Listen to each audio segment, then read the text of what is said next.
오늘은 최근에 인상 깊게 읽었던 이 인문학 책 한 권을 소개해 드릴까 해요. 제가 투자 관련 영상만 올리고 있지만 사실 그렇게 딱딱한 인간은 아니거든요. 투자와 이 돈도 정말 중요하죠. 하지만 저는 인간과 우리의 삶이 더 소중하다고 믿거든요. 이 강신주 박사의 책은 예전에도 많이 읽었었는데요. 글이 굉장히 날카롭고 예리해서 약간 전콕을 찔리는 느낌을 받아요. 지금은 제가 예전보다 훨씬 더 자본주의적인 인간이 되어 있기 때문에 이 책 속의 글들이 저를 가혹하게 찔러오더라고요. 주로 이 불교 철학에 대한 얘기가 있는데요. 저는 사실 그 모태신앙이고 어렸을 때부터 교회를 다녔고요. 기독교 학교 심지어 다니고 이 성경도 일독한 사람인데 제가 삶이 정말 힘들었던 때가 있었어요. 몇 년 전에. 그때 오히려 성경보다 이 스님들의 말씀이 좀 더 위안을 되더라고요. 좀 마음에. 이게 그 기독교는요, 어떻게 보면 좀 하나님과 예수님에게 좀 의지하는 경향이 큰데요. 이 불교는 약간 정신수양, 좀 마음 수련 이런 거를 통해서 나의 노력으로 욕망과 번뇌를 다스리고 약간 좀 인생의 역경을 극복하는 편이라 조금 더 인간 중심적이지 않나 싶어요. 사실 종교라기보다는 약간 철학이나 학문에 더 가까운 것 같아요. 이 책을 읽으면서 좀 인상 깊었던 내용 제가 세 가지만 좀 정리해 볼게요. 첫 번째는 그 좀 무상인데요. 왜 인생 무상이란 말이 있죠. 뭐 인생사 일장 춘몽과도 같은 말인데요. 우리 이 사람의 삶이요, 한바탕 좀 봄날에 이 꿈같이 좀 허무하다는 뜻이에요. 이 표정 보면 알죠. 불교 용어로 이 무상은요, 이게 좀 영원하거나 절대적인 이런 거는 세상에 없다는 뜻이에요. 근데 무상이 단지 삶의 뭐 덧없음이나 이 허무함만을 의미하진 않는데요. 이 삶은 무상, 영원하지 않기 때문에 더 소중하고 어떻게 보면 좀 의미가 있다고 할 수 있어요. 예전에 죽은 신의 사회란 영화 속에서 유명해진 이 까르페디엠이라는 말이 대표적이죠. 이 카르페디엠은 이제 오늘 이 하루를 잡는다는 라틴어인데요. 다시는 돌아오지 않는 이제 오늘, 이 하루, 지금을 온전히 향유하고 이 인생의 무상에 몸을 던지라는 그런 뜻이에요. 봄날이 되면 사람들은 이 벚꽃 나들이를 즐기잖아요. 이 벚꽃이 이 꽃날에 바람에 휘날리는 그 모습이 진짜 아름다워서 그런 것도 있는데, 이 벚꽃이 피고 지기까지 시간이 진짜 짧거든요. 빨리 지잖아요. 그래서 사람들에게 좀 더 극적으로 다가오는 것 같아요. 벚꽃이 1년 내내 이렇게 피어있는 꽃이었다면은 이 정도의 감흥이나 사람들의 마음을 설레게 하진 못했겠죠. 이게 아주 잠깐 피고 지기 때문에, 즉 무상하기 때문에 아름다운 거예요. 벚꽃뿐만 아니고 이 세상 모든 것이 사실 이 무상하거든요. 부모님의 얼굴을 봐도 느낄 수 있죠. 그리고 갓 태어난 아이도 훌쩍 크잖아요. 뭐 흰머리가 살짝 이렇게 늘어나는 뭐 남편의 모습이나 친구, 뭐 눈가에 주름이 생긴 아내의 모습, 그리고 창가에서 이제 나이가 드니까 이제 누워있기를 좋아하는 이 고양이를 봐도 느낄 수 있고요. 산책 도중에 이제 나이 들어서 힘드니까 이제 막 자꾸 누우려고 하는 이제 강아지를 봐도 느낄 수 있죠. 구름을 봐도 이게 뭐 똑같지 않고 자꾸 변화하잖아요. 거울을 보면요, 일단 나 자신조차 무상하죠. 이제 나이가 들면서 변화하잖아요. 그래서 이렇게 무상을 느껴야 우리 마음속에 이 사랑과 이 자비가 싹 튼다고 해요. 만약에 부모님이 영원히 사신다면요, 지금 잘해드릴 필요가 있을까요? 만약에 연인과 영원히 함께 할 수 있다면 당연히 그 소중함이 떨어지겠죠. 영원할 수 없기 때문에 소중하고 의미가 있는 거예요. 그러니 이 지금, 이 순간에 기분 좋은 뭐 햇빛이나 살랑살랑거리는 이 바람을 느껴야 되고요. 탁 트인 바다나 두둥실 하얀 이 구름을 보면서 감탄해야 돼요. 아름답다고. 그리고 향긋한 꽃냄새를 맡고요. 아이들의 이런 웃음소리를 듣고 맛있는 음식과 향긋한 커피 한 잔을 좀 제대로 음미할 수 있어야 돼요.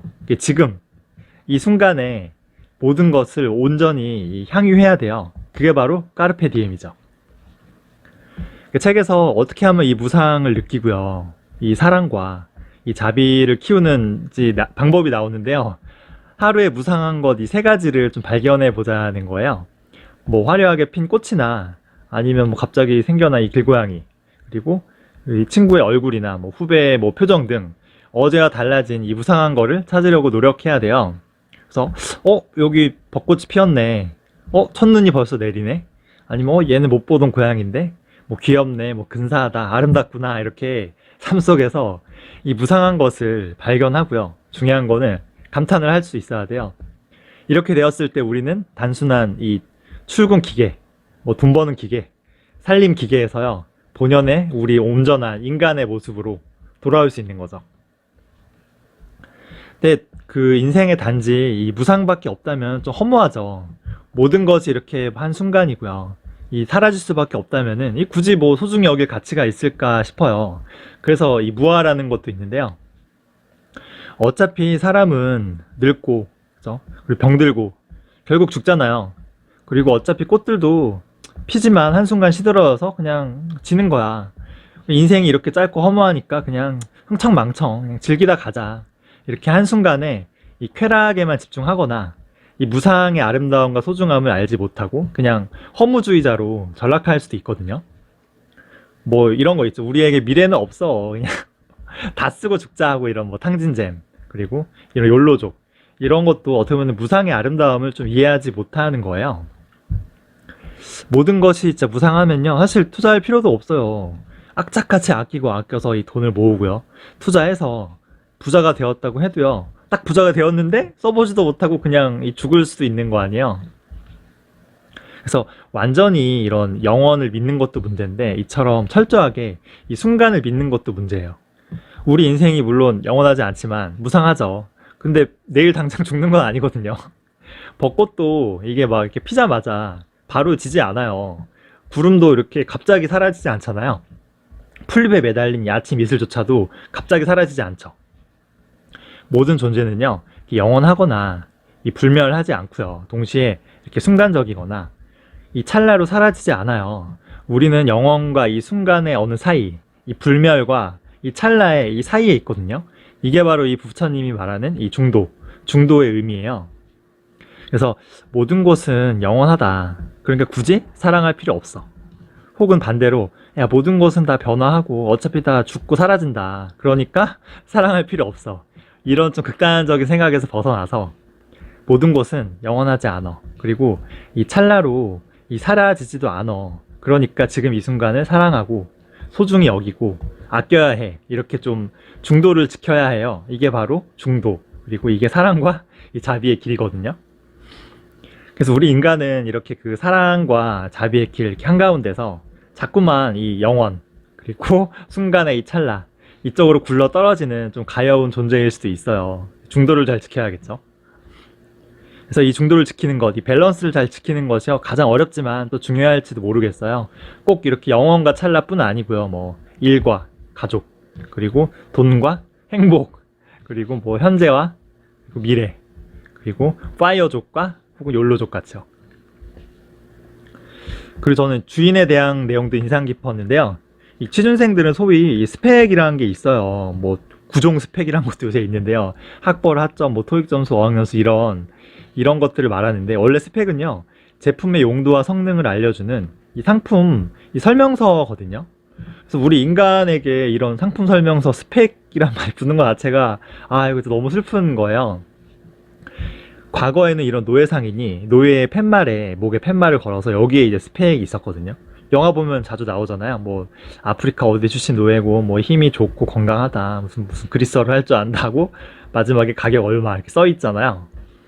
요새는 현재 취준생들은 자기들이 자기 목에 이렇게 그 스펙을 걸죠. 그리고 나를 살면 얼마나 이득인지 자본가들에게 정성스럽게 이제 이력서나 이제 자기 소개서를 쓰고 있거든요. 이 스스로 노예가 되기 위해서 수십 년을 노력하고요, 공부하고 심지어 서로 경쟁까지 하는 거예요. 슬프죠.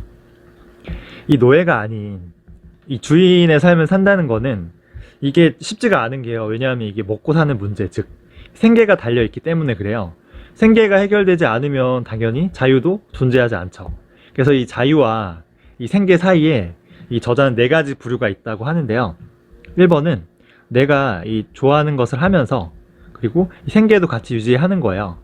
예를 들면 뭐 요리를 좋아하는 사람이 요리사가 된 거죠. 돈도 벌고 좋아하는 것도 하고. 2번째는 내가 좋아하는 게 뭔지 알아. 그래서 그걸 하기 위해서 그냥 노예의 삶을 감당하는 거죠. 예를 들면은 세계 일주의 꿈을 이루기 위해서 돈을 모으는 뭐 직장인, 이런 게 있어요.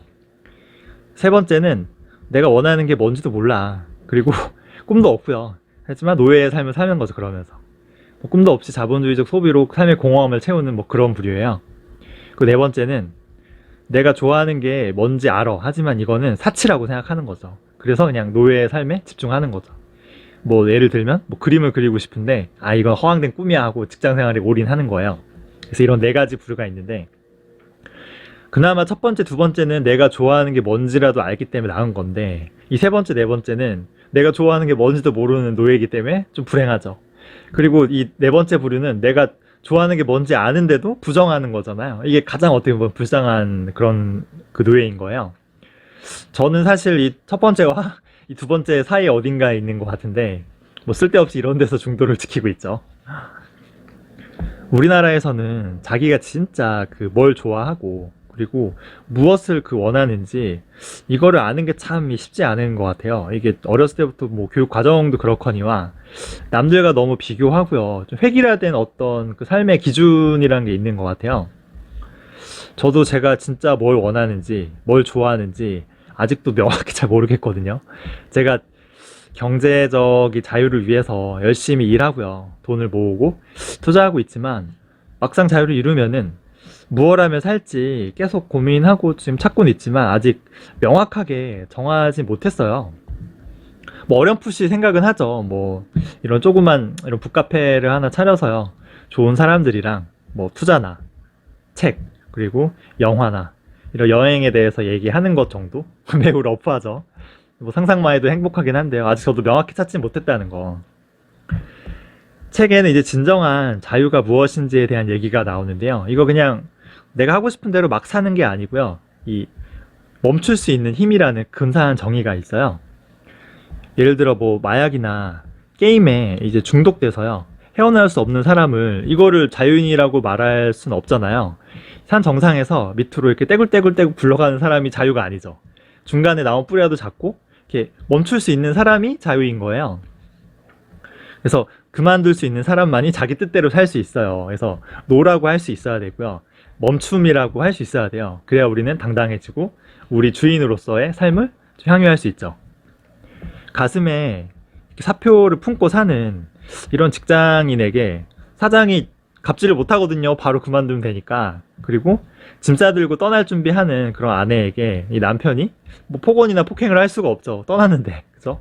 그리고 학위를 우습게 여기는 이런 대학생에게 교수가 조심스러울 수밖에 없어요. 뭐 그만둘 수 있잖아요. 언제라도.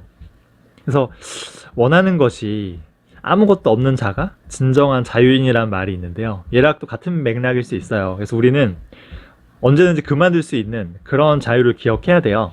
그래서 입사를 하는 분이라면 가슴속에 용감하게 이 사표 한 장쯤 넣어놔야 되고요. 결혼을 한다면은 가슴속에 또 이혼 서류를 넣어둬야 된다고 말해요. 그리고 대학원에 진학한다면 언제든지 이 자퇴서 한 장쯤은 품고 있어야 된다는 거죠. 자유로운 인간의 대명사 하면은 그리스인 이 조르바를 떠올리실 텐데요. 이 작가, 이 니코스 카찬자키스의 묘비명이 좀 의미심장해요. 이거거든요. 나는 아무것도 바라지 않는다. 나는 아무것도 두려워하지 않는다. 나는 자유다. 이제 그 노예 시대는 끝났잖아요. 생계를 위해서요. 혹은 뭐 내가 진짜 그 하고 싶은 그런 거를 위해서 어쩔 수 없이 자발적 노예가 될 수는 있어요. 근데 내가 도대체 좋아하는 거, 내가 원하는 게 뭔지도 모른 채 이거를 안다고 해도 이거를 부정하면서 이제 노예의 삶을 택하는 그런 삶을 살면 진짜 안 될 것 같아요. 세 줄 요약하면요. 그 무상의 아름다움을 생각해야 되고요. 그래서 지금 이 순간을 우리는 온전히 향유해야 합니다.